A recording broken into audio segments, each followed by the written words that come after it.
Welcome to our convocation here, where the university gathers once a week to talk and to learn and to experience speakers from around the country. And today I am just delighted to introduce to you Dr. Mary Soha, who is a Catholic wife, mother, pediatrician, chair of the canonical coronation of Our Lady of La Leche at the National Shrine, to her, and vice postulator for the sainthood cause of the Martyrs of Florida. In 1997, she became a member of and medical consultant for the Commission for the Canonization of Kateri Tekakwitha. On June 11, 2014, Dr. Soha spoke about Catholic evangelization in America and the witness of faith by St. Kateri and the Martyrs of Florida as part of the Mission of Faith lecture series presented at the Knights of Columbus Museum. She was married to Dr. Michael Soha, and they have 8 boys. Please welcome her.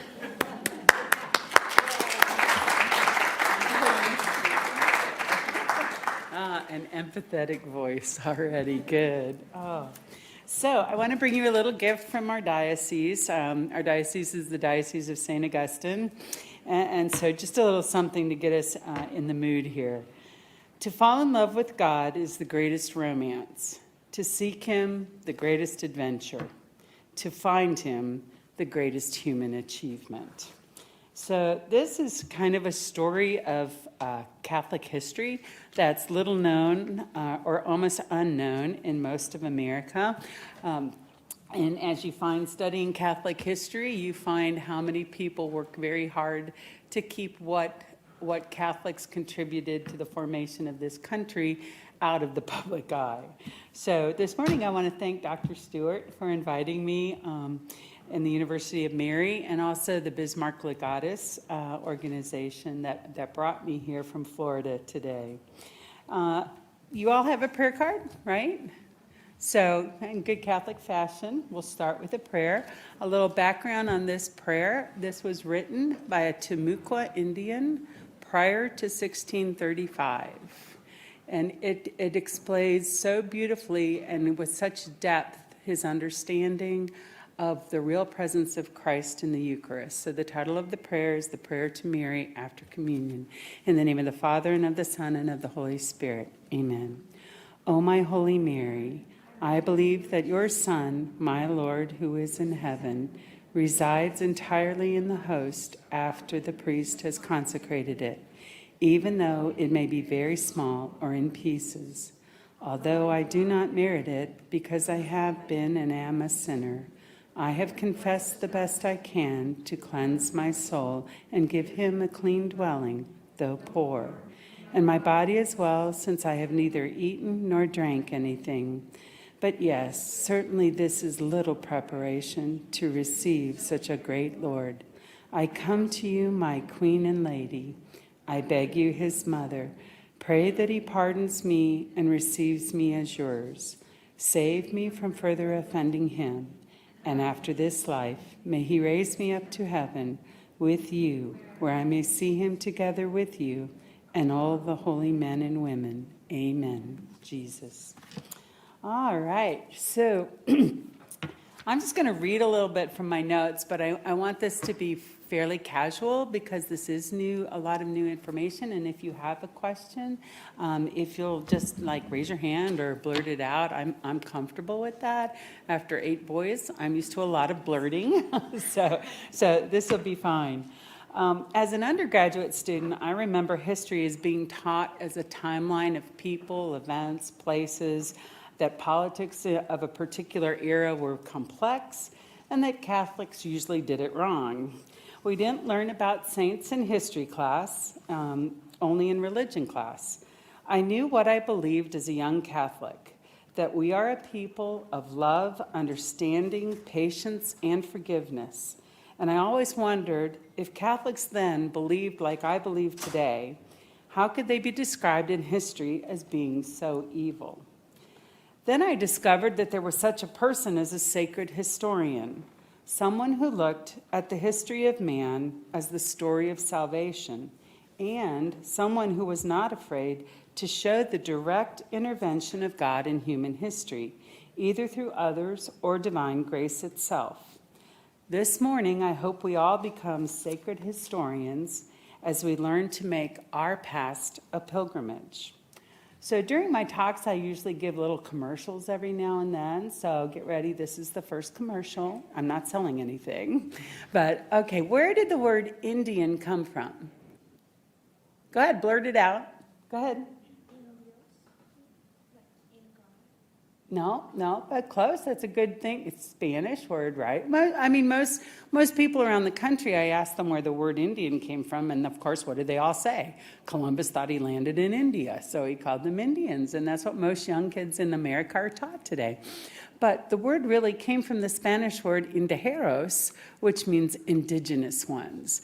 The British kind of misled everyone because they wanted everyone to think that Christopher Columbus was an idiot. He thought he landed in India when he really landed in the New World. But Columbus was brilliant. I mean, he knew that the circumference of a circle was pi r squared. He knew he hadn't gone through enough arcs of a circle to get to India. He had been to India before.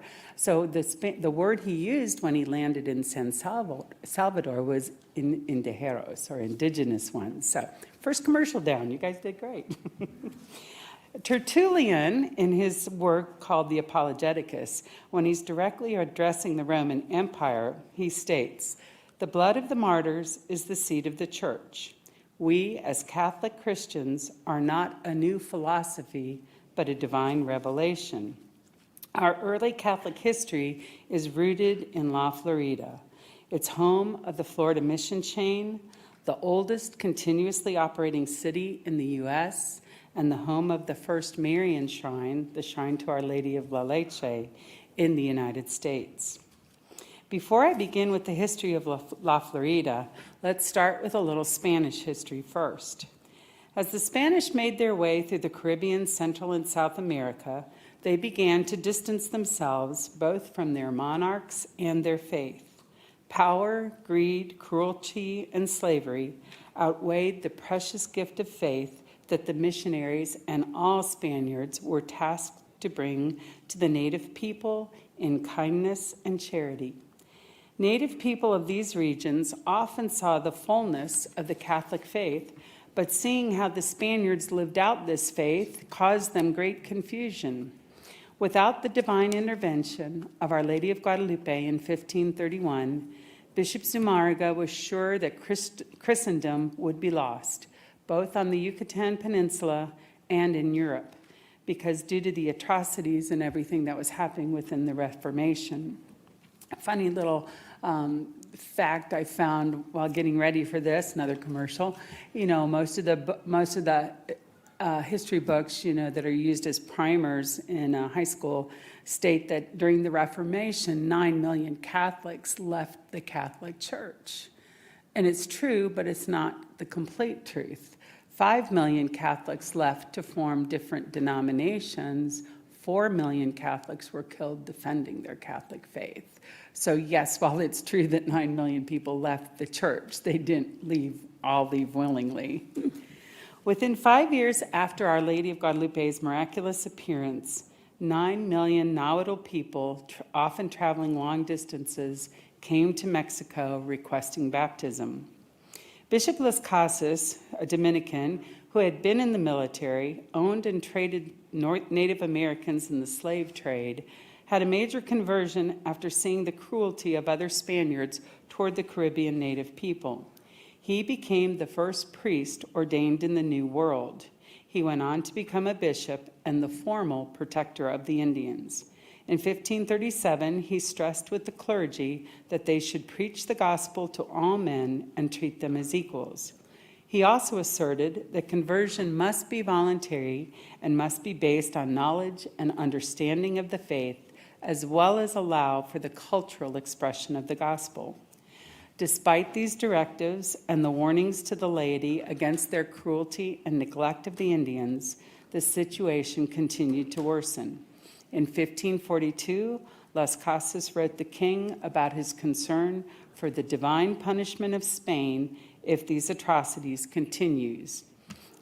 Addressing future missionary activity in the New World, Las Casas and another Dominican, Father Luis de Cancer, developed a successful guideline for what was then termed the New Evangelization.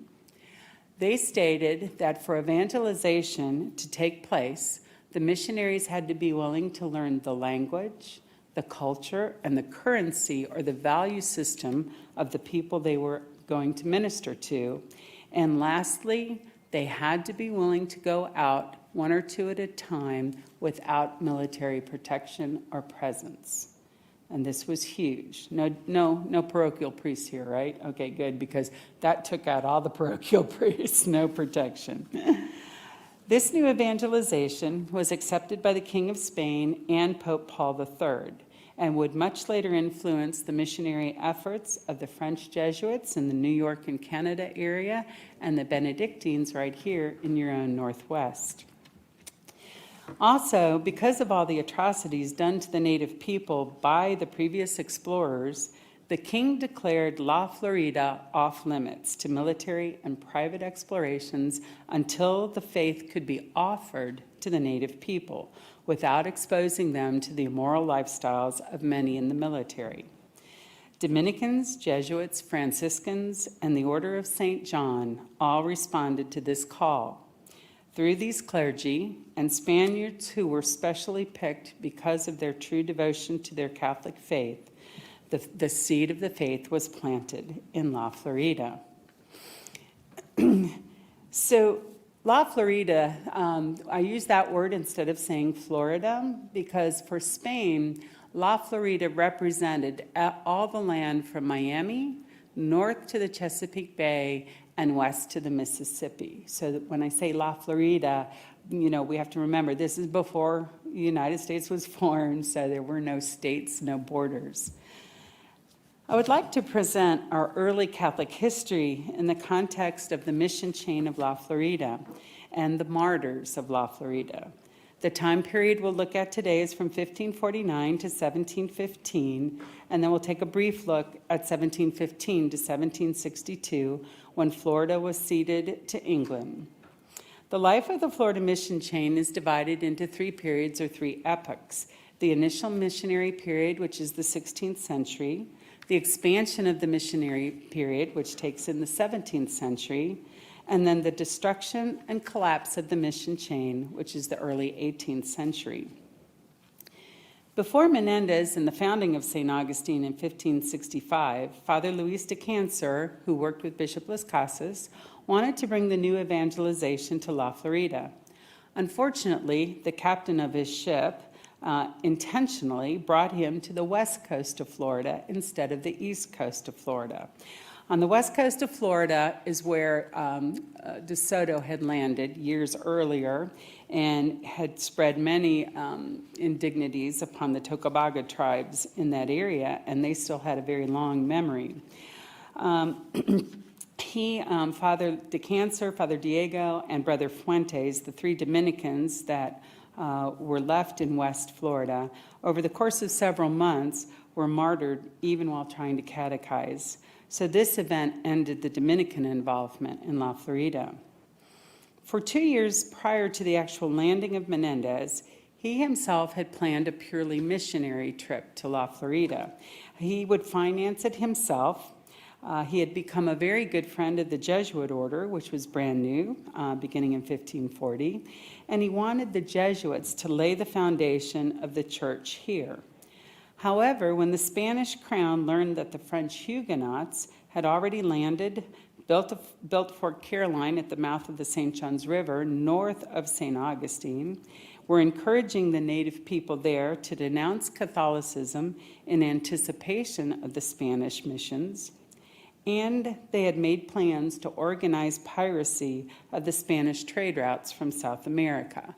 So what would happen is the Spanish ships, the galleons that were exchanging cocoa and silver and the jewels from Central and South America, they would come up along the east coast of Florida, catch the Gulf Stream, and then right at about the level of San Augustine or St. Augustine, the Gulf Stream shoots out straight over to Spain. So it was a very efficient trade route for the Spanish.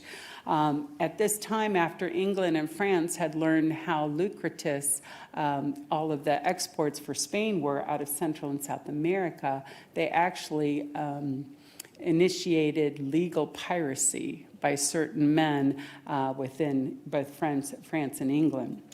So unfortunately, the King of Spain, knowing that Menendez's mission was purely a catechetical mission, ordered the Adelantado to destroy the French fort and get rid of the man-of-war ships.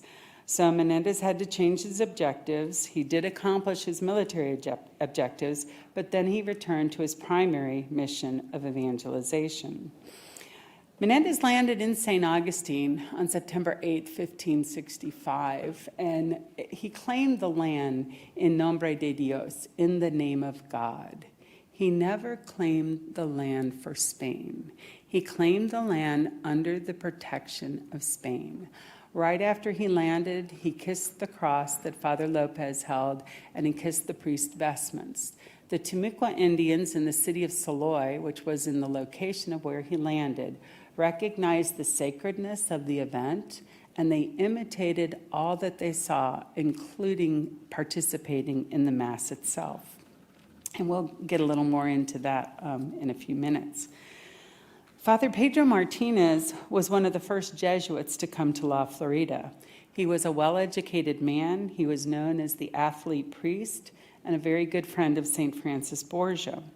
He petitioned Father Borgia over and over again to let him go to the mission fields of La Florida, and was finally granted this petition.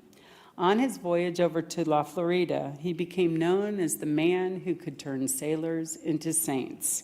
Shortly after his unexpected landing in the Huguenot and Timucuan territory, his ship was blown off course, and despite a very short time of successful missionary activity in the wilds of what's now North Florida and South Georgia, he was found and martyred by anti-Catholic natives under the French Huguenot influence. Unfortunately, with this martyrdom of Pedro Martinez in 1566, and then 5 years later with the martyrdoms of Father Segura and 7 Jesuit companions in what is now known as Virginia, the Jesuit order pulled out of La Florida. In 1593, the Franciscans came, and they took this Dominican concept of the new evangelization and really made it blossom in the Florida mission chain.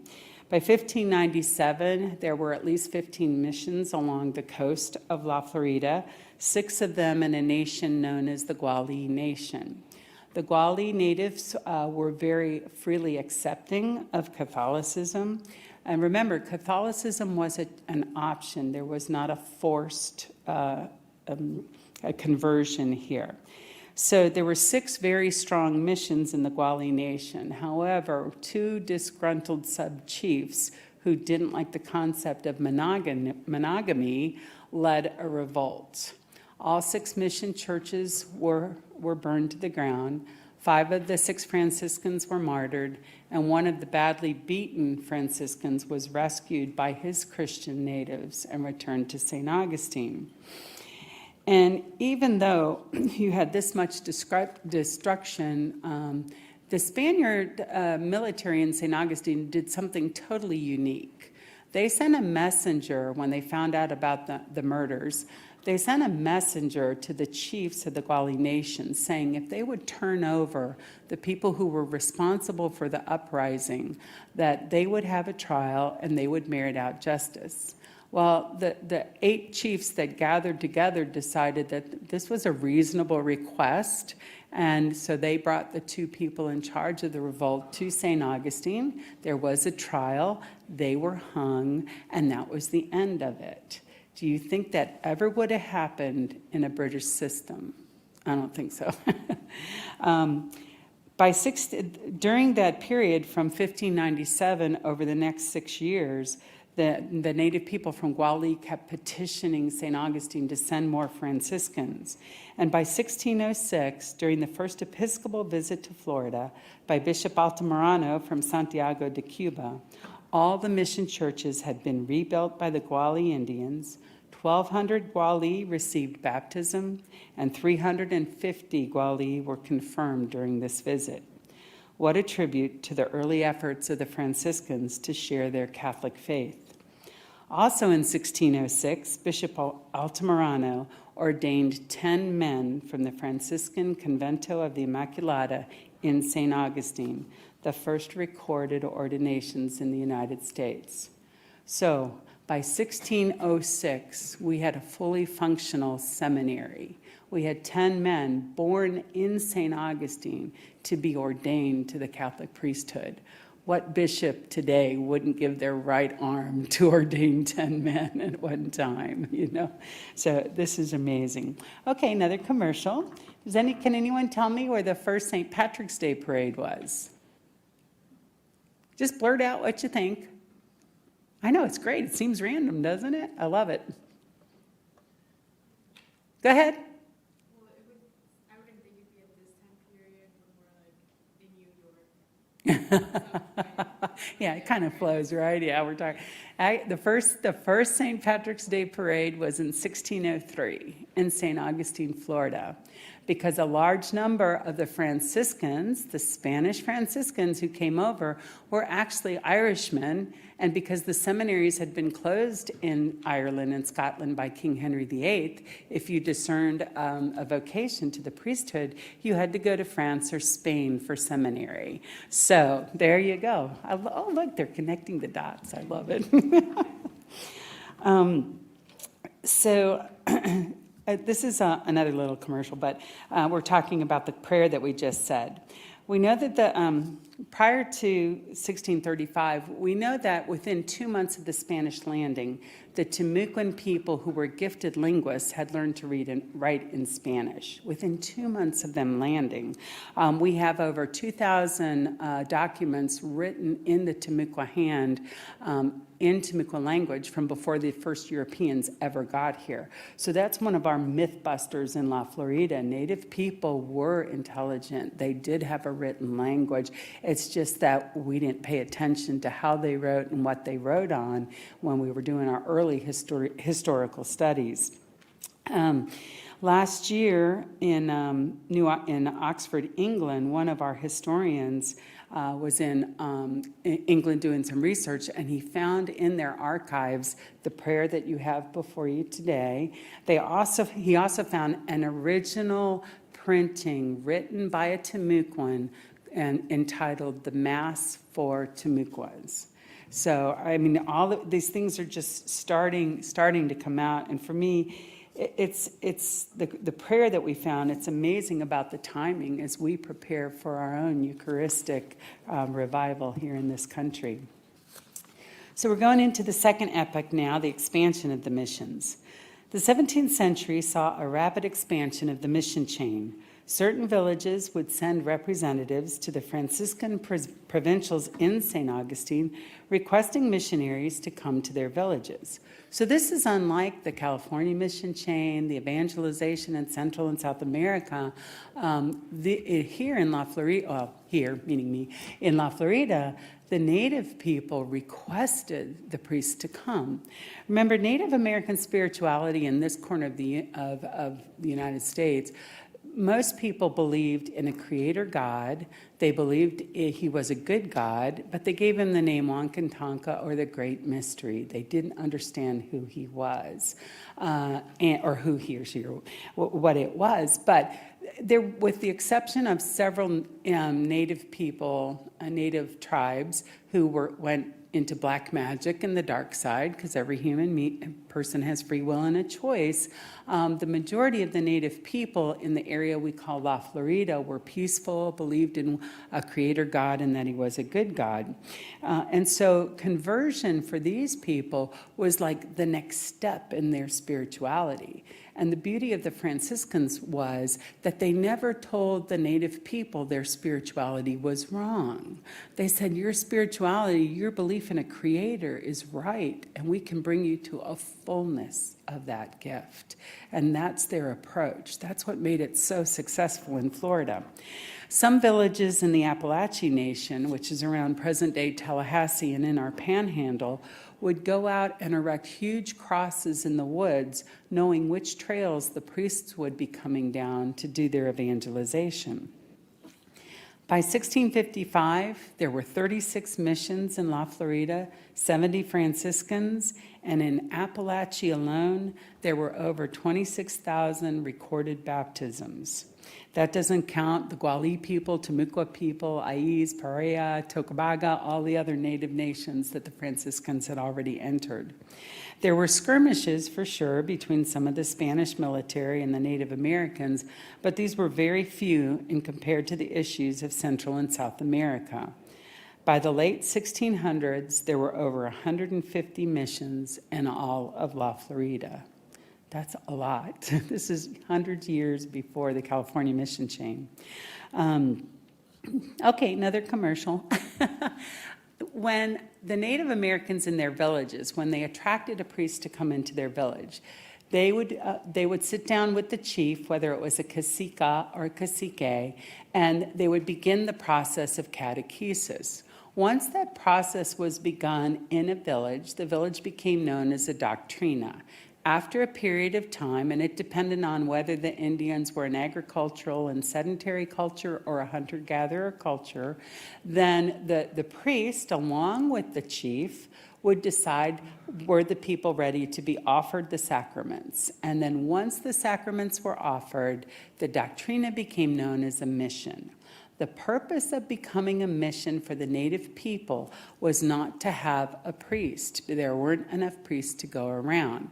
But the central priority for the native people was so that they could build their own chapel in their own way, in their own custom, have a tabernacle, and have Jesus now living in the center of their world, in the center of their village.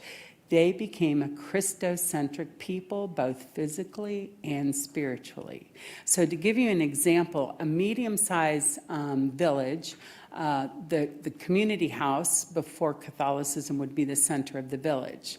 When they became a mission, the community house would be moved so that they could build their chapel. In Mission San Luis, which is an average-sized mission for the Florida mission chain, the community house could sleep 300 warriors and feed 1,200 people at one time. That's how big these houses were.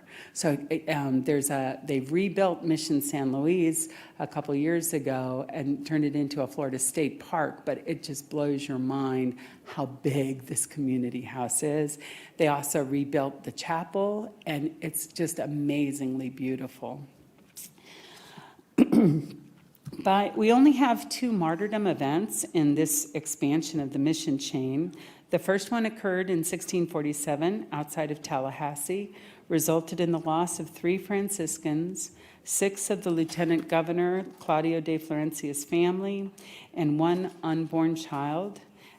And this is an interesting case for us in the cause of saints. This will be the first time in the history of the church that we will be able to prove that an unborn child died independent of the mother. Maria was a 19-year-old daughter of the lieutenant governor. She was 9 months pregnant. She refused to renounce her Catholic faith. And so the British and the Creeks, seeing how far pregnant she was, cut the baby out of her womb, killed the baby in front of her, and then killed her. So we have eyewitness accounts to that, but it's kind of a unique situation for us in the church because we will be able to champion this unborn child as an independent person. The English, on October 29, 1696, the Cuban patriot, Father Luis Sanchez, along with 3 of his Native American sacristans and a young cacique, who was also his altar server, were martyred. This episode is interesting for us because it was documented both by Spanish and Native American eyewitnesses, as well as the English author Jonathan Dickinson in his book, God's Protecting Providence, that was written in 1699. The English began to have more of a presence on the East Coast, not finding gold or jewels like the Spanish did. They turned to agriculture to show a profit for their expeditions. This required cheap labor in the form of indentured servants, and then expanded to the slavery of the Native Americans. The English became allies with the Creek and the Yamasee nations, keeping them supplied with alcohol and guns. This created a dependency, and the guns gave them a feeling of superiority over all the other native kingdoms. Due to the very strong anti-Catholic position of the English military launched a formal strategy to destroy this Florida mission chain, and so we begin the last stage of the missions of La Florida. In 1927, the historian Peter Gilday wrote, "The worst blow that befell the Florida missions came in that fiery decade with which the 18th century opens, when the Carolinian Governor Moore annihilated these Catholic centers with a cruelty which parallels few in American history." Prior to this observation, Monsignor John Gilmary Shea, who wrote The Catholic Church in Colonial Days in 1886, shares his insight that the horrors of the deaths of Fathers Brebeuf, Lamont, Daniel, Garnier, and Jogues, although horrendous, were at the hands of the pagan Indians. The horror of these martyrs of La Florida is that their butcheries were perpetrated by the order of the governor of a Christian colony. By July 4th, 1704, there was almost complete destruction of the more than 150 missions of La Florida by the English and their Creek allies. In the wake of this hatred of the Catholic faith and the need for slaves for the English system, hundreds died refusing to renounce their faith in Jesus Christ. Many refused to be led away to a land where the Eucharist was not present.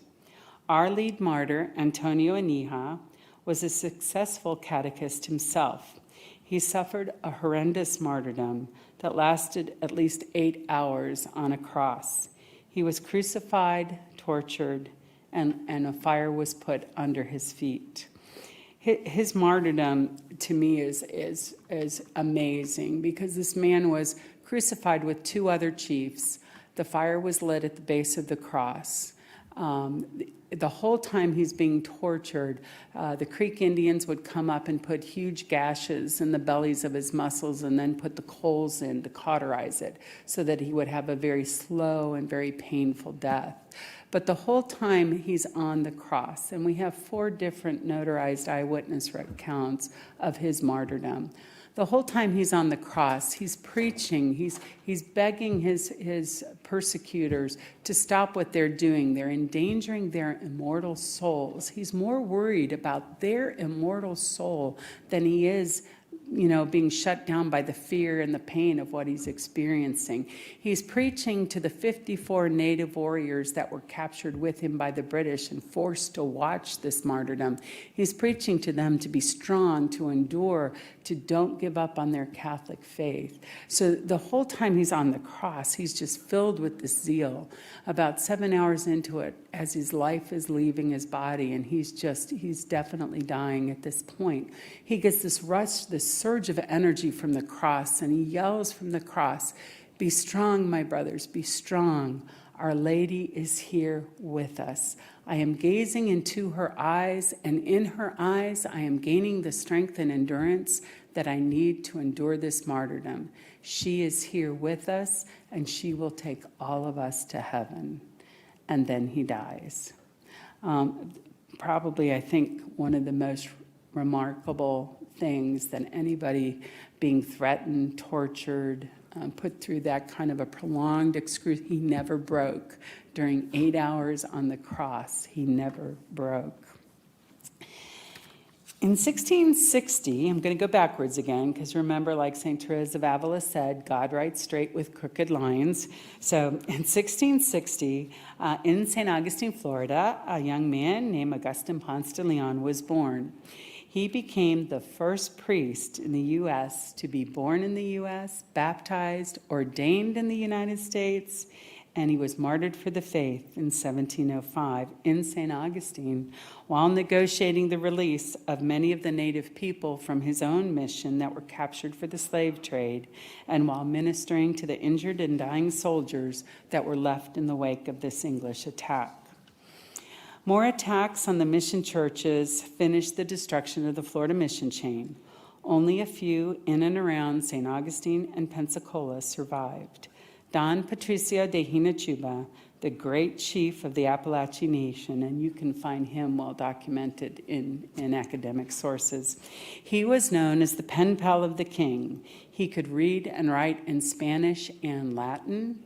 When he had a problem with Spanish soldiers or even a problem with other Native Americans from other nations, he would write the king for advice. And the king would answer his letters directly. And we have a whole stack of those letters, which is just amazing to read them. He was martyred outside of St. Augustine after trying to bring the survivors of his mission that were attacked, the women, the children, and the elderly. He tried to get them to the safety of the fort in St. Augustine, but he was captured and martyred. Because he refused to renounce his Catholic faith, he was beaten, cut, and while still alive, he was burned. In 1712, the British and the Creeks attacked the last missions to the far west in the area of Pensacola, Florida.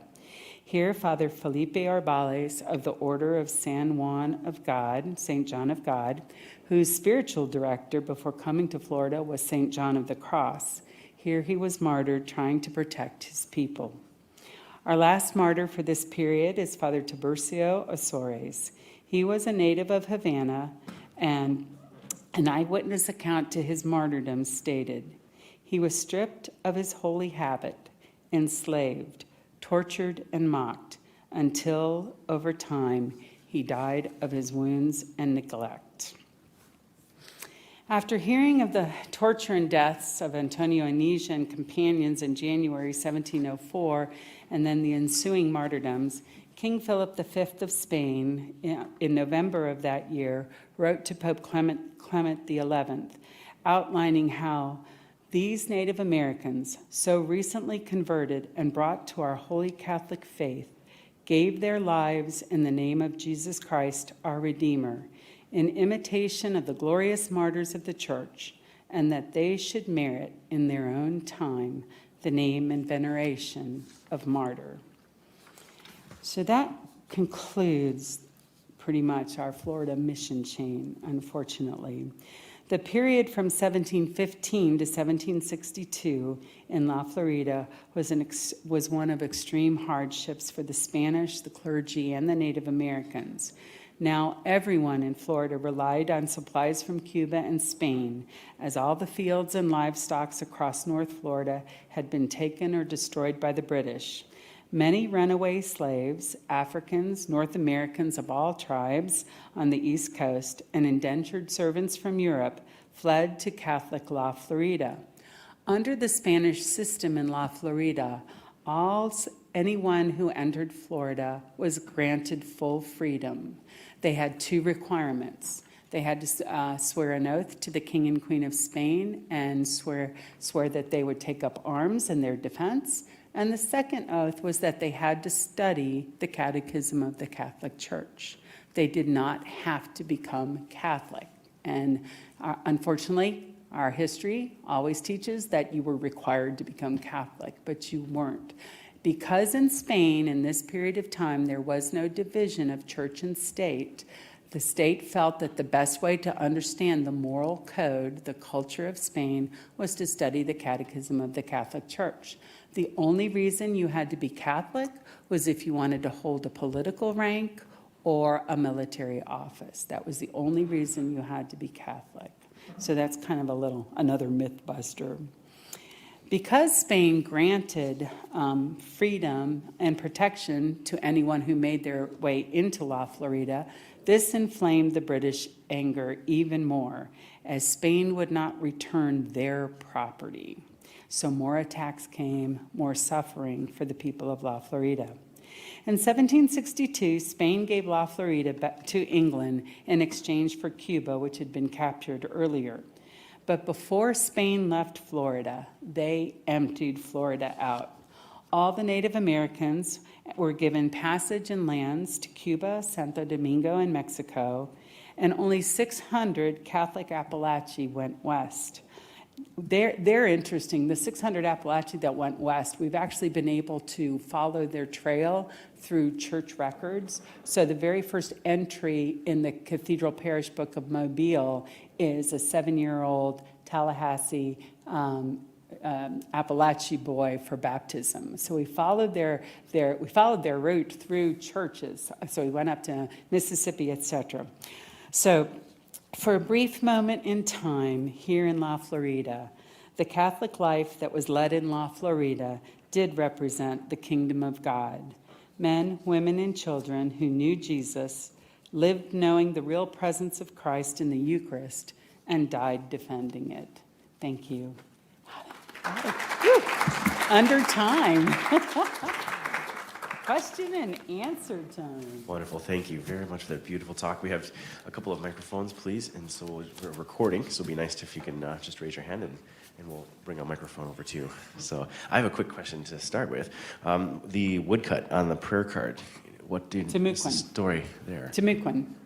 Okay. It's Timucuan. And again, another amazing thing is we found this and had it reprinted. We found this just 2 months prior to the canonical coronation of Our Lady of La Leche, the image in St. Augustine.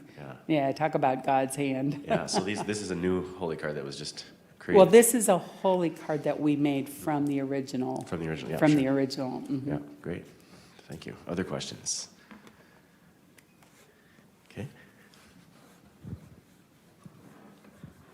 Can you kind of give us some examples of how the Native Americans would have synthesized their thought and their culture with Catholicism? You kind of mentioned of how like they had the idea of like the great creator and how they took their native culture and were able to make their own type of chapel. Okay. Well, how many of you were born Christian?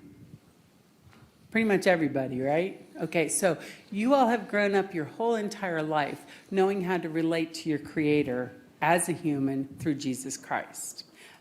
But can you imagine being born into a civilization who didn't know Jesus Christ, but yet every human being has a soul. You have a spark of divine light.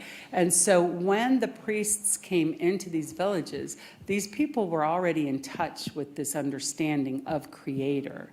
But it was like foggy. It was like in the morning before the sun comes all the way up, you see everything with grays and you see shadows and outlines. But as soon as they were introduced to Jesus Christ, that faith they already had went into high definition, colors, vibrancy, clarity. So for them, there were very few things that the Franciscans felt that they had to change in the culture of the native people. Most of them were some of the games that were deadly to be played. But for the most part, the culture that the Franciscans found in La Florida, there wasn't an upheaval of culture. It was just this, now I can live my life knowing who my Creator is because I now walk and live with His Son.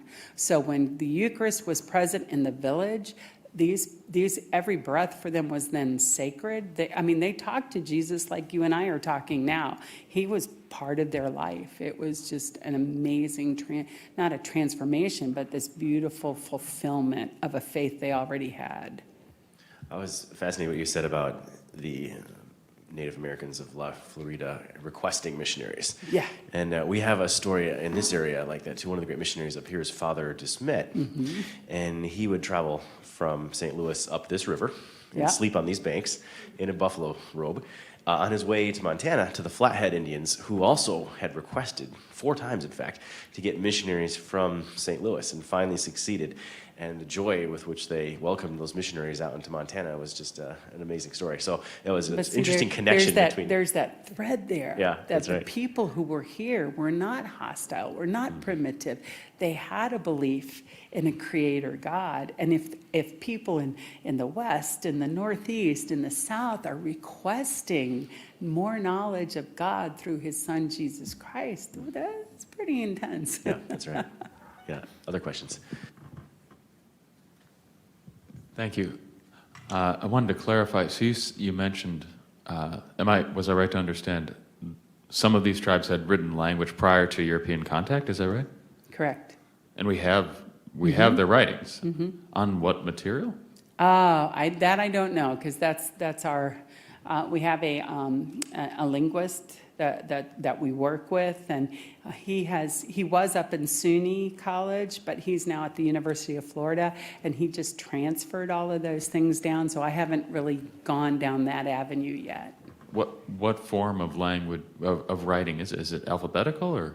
Oh, I don't know. I don't know. I'd have to ask him. I know that it's of a Miccosukee dialect for the most part, but I don't know anything more than that.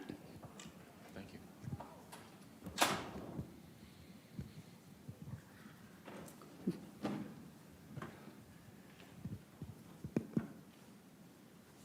Hi, thank you so much.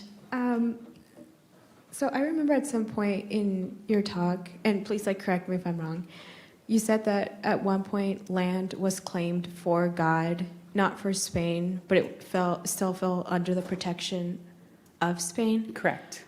Was this, how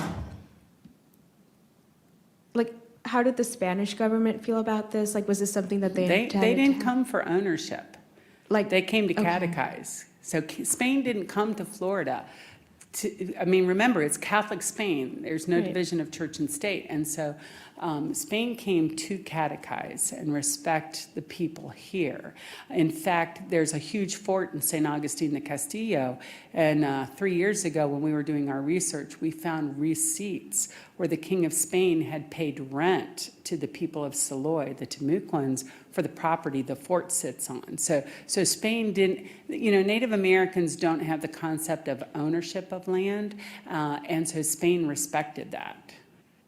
Spain learned from the Native Americans. No, that's perfect. I guess, my question was whether this was something that missionaries did in spite of Spain, or if the Spanish monarchs were okay with this. Yeah, no. And it's hard because Spain and the monarchy was Catholic.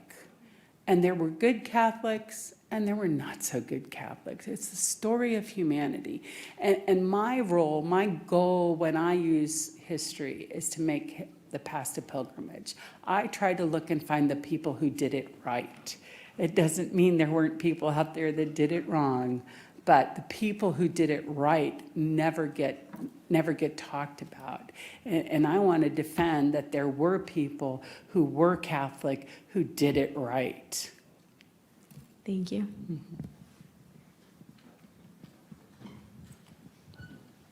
Oh, Doc, my troublemaker. Thank you.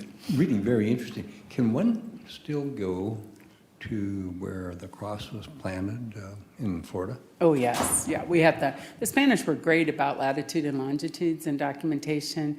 We know exactly where Menendez landed. We know exactly where the first Mass and the first Thanksgiving happened within about 6 inches, which is in St. Augustine, Florida. So the Spanish actually provided all the food and Madeira for the celebration of the first Thanksgiving.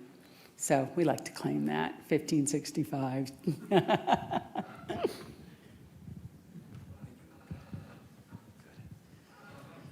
Good. Well, we're about out of time, but we're going to have another chance to speak here. So we're going to head over for an early lunch with our professor here. And so you're more than welcome. Anybody who'd like to come along and join us, we can continue this conversation.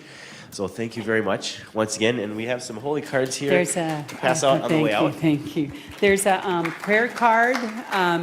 It's the prayer for canonization. I know you all are familiar with prayers for canonization now with Michelle Dupont. This is our prayer card for the canonization of the martyrs of La Florida. And I'm happy to announce that next Thursday, we will officially be closing the diocesan phase of this canonization process, where it will go to Rome. Hopefully within 6 months to 2 years, we will be declaring these men and women and children blesseds for the state of Florida. So thank you.